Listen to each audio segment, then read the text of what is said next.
te plângi niciodată. Da. Never explain. Să nu te explici niciodată. No question.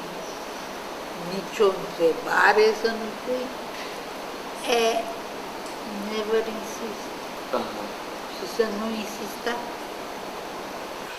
Trebuie întotdeauna să te întrebi.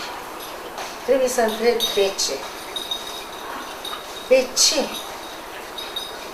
celulele se înmulțesc? De ce celulele se dividă? De ce pisica se linge între degete? De ce vine lângă mine și se uită în ochii mei când vrea să-i dau de mâncare? Veșnicul de ce, care nu trebuie să-ți lipsească niciodată. Dacă îți lipsește de ce, nu mai ești om. Ești o plantă, nu mai ești om. Problema, după mine, cea mai importantă sau cea mai gravă, nu știu cum să-i spun, este acceptarea celuilalt, a diversității.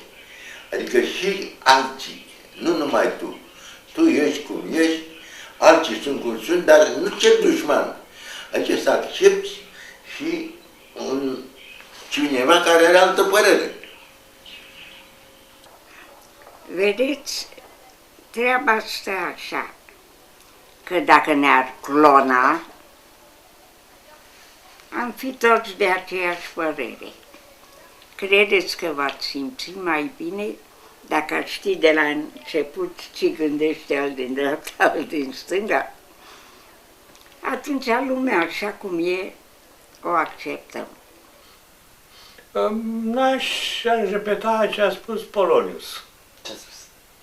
Să vii tu însuți, etc. Și așa cum ziua urmează nopții, nu?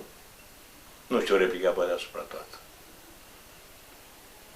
Adică să încerci să nu te alterezi prea mult în diferite împrejurări.